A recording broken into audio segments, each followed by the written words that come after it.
I still remember how 27 years ago, this Final Fantasy VII foe quickly cemented itself as my nemesis. When playing through in 97 and 98 without access to the internet or guides, Demon's Gate was the first real challenge that led to game over on more than one occasion. Which is why whenever I play the game now, I like to avenge my past self with that sweet Omnislash destruction upon Demon's Gate. But playing the game growing up, Omnislash was a prestige ability that you only got at the very last part of the game. So to get it now, before the Temple of the Ancients, aka Disc 1, just takes things to a new level. And what's great is that getting early Omnislash is a lot simpler than most people would expect. Let's get into it. Now the TLDR is this: you need to head over to the battle square at the Gold Saucer and earn 51,200 battle points. You can then go ahead and purchase Omnislash. Now if you just go and try and do that without any preparation, you will probably fail spectacularly. The battle square is a bit of a nuisance, especially when it comes to status ailments, and since we're doing this before Temple of the Ancients, we don't yet have a ribbon. But with the tips and strategies in place that I'm going to give you, not only does this become manageable, but you can do it quite easily in about 45 minutes. That's the battle square bit. The prep bit will be additional time on top. So first things first, Omnislash will only become available as a reward once you've gained access to the Tiny Bronco.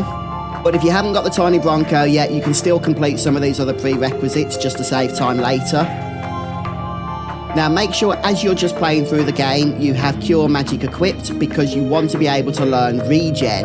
Now Regen should be learned pretty much without you doing any grinding focused on that, just by the point where you do actually have access to the Tiny Bronco.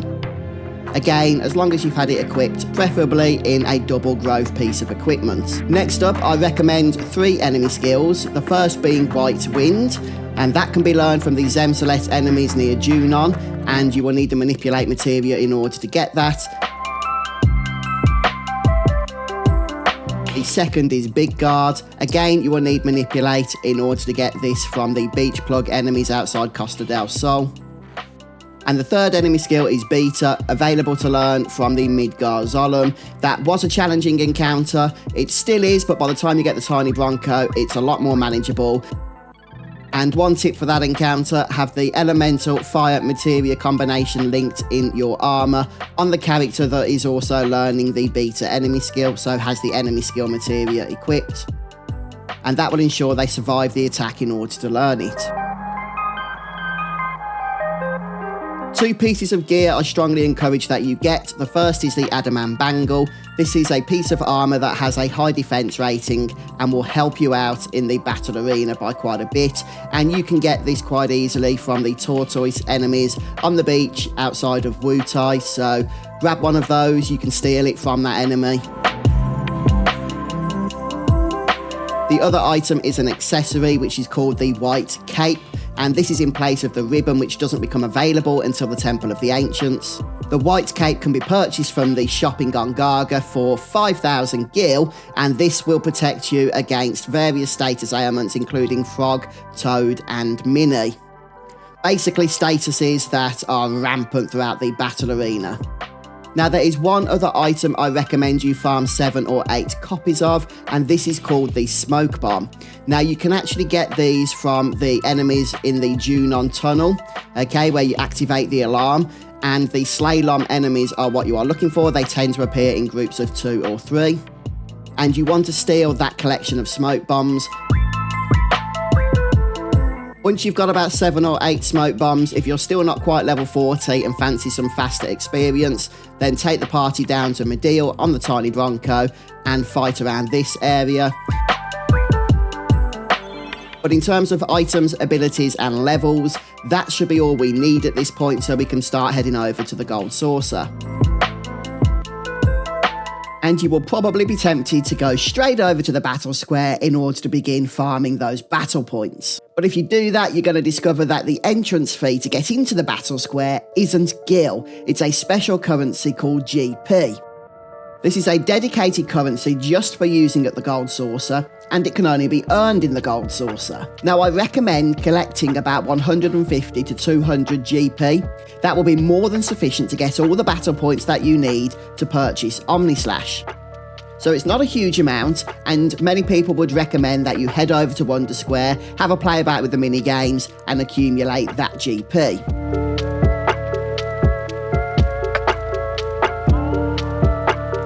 Instead, I'm going to recommend we do some Chocobo betting. I think a lot of people avoid this because the betting on Chocobo races does come across as really confusing, but once you understand the system, not only is it not that confusing, but it will only take about 5-10 minutes to get the GP that you need. So with the method I'm going to explain to you here, you should be able to win bets on the Chocobo racing around 65 to 70% of the time. I strongly encourage that you bet on the Class B races, as these will give you a higher chance at some of the items that will convert into higher amounts of GP, and in particular, the items that you are really hunting down are the Turbo Ether, the Elixir, and the Mega Elixir. If you find any one of those as your reward, then try and win that race, because once you've converted that item into GP, you are actually done with this section. So let's try and understand the betting grid here. You can see there are 15 squares, and each square is representing a combination of 2 Chocobos, first and second place. And in order to win the bet, we have to correctly predict the Chocobos that will come in first and second place. So if I were to pick 3 and 5, then that means I'm predicting that Chocobos number 3 and number 5 will come in first and second place in the race. The good news is we actually get to make 3 choices on this betting screen, so we get 3 chances at winning each single race. Now, the good news is it isn't just luck, and it won't take you long to get you that 150 to 200 GP that you need. So the first thing to pay attention to is the colour of the jockeys, so not the colour of the Chocobos, but the jockeys themselves. And pay attention to any bronze jockeys. So these are the red/brown coloured jockeys, and effectively we can ignore these altogether. They are extremely unlikely to win any race. Now, because we are given 3 tiles that we can pick, that means we can make a combination of first and second place guesses from 3 different Chocobos. And if you are lucky, 3 of the 6 Chocobos on offer will have bronze jockeys, which means you automatically know which 3 you are going to pick.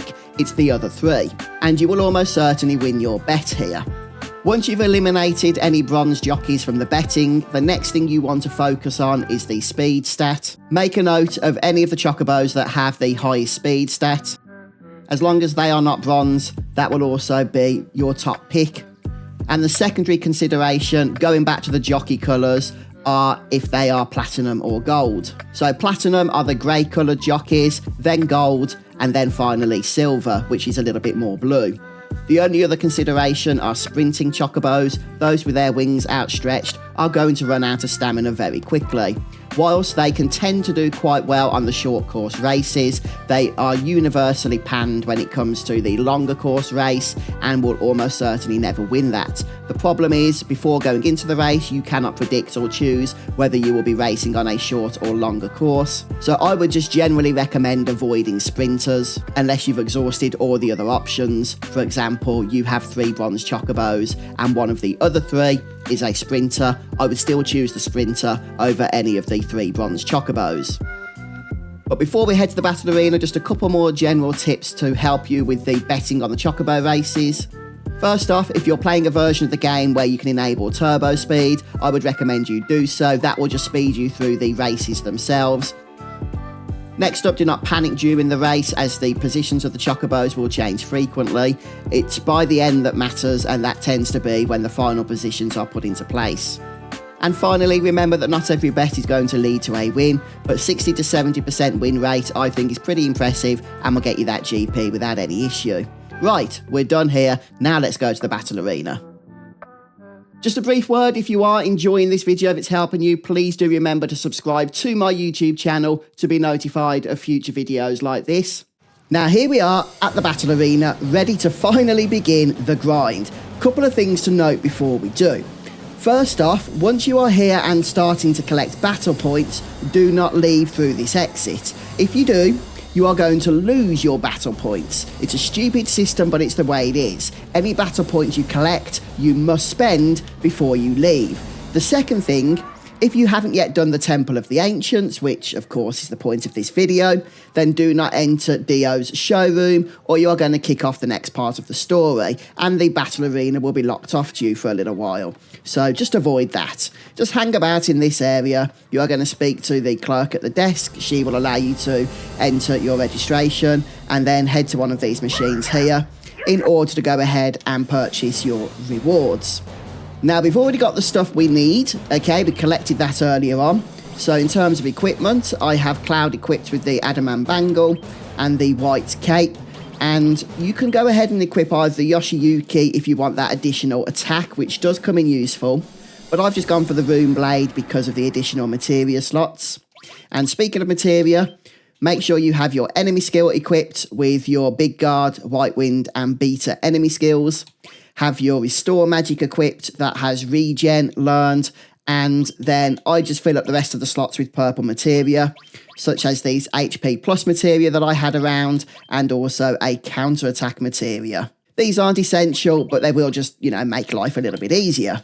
And who doesn't want an easy life? So it's 10 GP to enter the battle arena, and every 8 rounds you complete, you should be able to get about 10,000 battle points if you do what I'm going to show you. Now, of course, we're going to choose Cloud, but a lot of people do recommend Vincent, which is a great choice. And Vincent does have a weapon available at this point that never misses, so you can give him the Death Blow materia, and he will always be critting with every physical hit. But I'm going to be sticking with Cloud for now. And here we go for our first set of battles. Now, they do start off fairly easy. So you can just start unleashing physical attacks, or if you want to get through them more quickly, then you can just start throwing some early betas out. Beta does consume quite a bit of MP. Now, your MP will be restored once you exit or once you finish the battles, ready for the next set of rounds, but you may need some ethers throughout if you are using beta a lot. Now we're going to use some slots, and you may be familiar with this technique, but I'm going to show you how to do it. So we want to manipulate the slots to get the best possible results. Now, it is true that the harder slots you pick, the more battle points you earn. However, we don't need to worry about this until the final round. So up until then, we're going to pick the least debilitating slot items. So for example here, the little small cloud, that's the mini status. Since we have the White Cape equipped, we're going to try and pick that so that we're not going to be affected at all by that slot. So the way you do this is, depending on your controller, okay, I'm using an Xbox controller, so I'll be tapping X repeatedly, or cross. If you're using a PlayStation controller, you'd be tapping square, but it's basically the switch button. Keep tapping that, and you can kind of slow these slots down. If you sort of hold it down, it disappears. It effectively pauses the slots.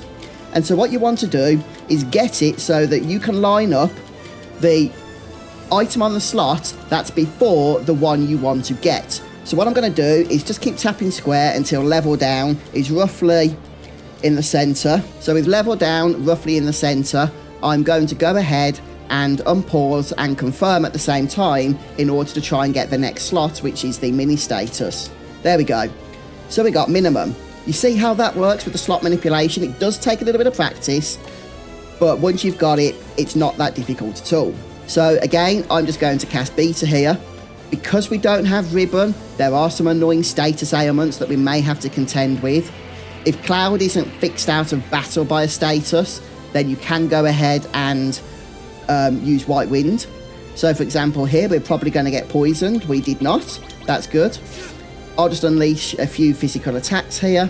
For this particular battle, Aqua Lung probably would have been more sufficient, but we didn't get that, so I won't use it. Even though I do have it, it's not necessary. Right, out of these, I think that's accessory, the little ring. We could break the accessory, which means we would be susceptible to the frog and mini status. I don't want to do that. I don't particularly want to deplete my MP, so I think we'll just go for the level down. And just before level down is MP. So I've got MP in the middle, and there we go, I manipulated it to level down.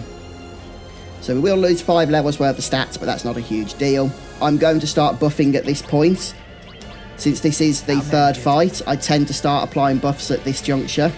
So I'll go for a big guard and a regen. So Cloud should hopefully be buffed now for the next few battles.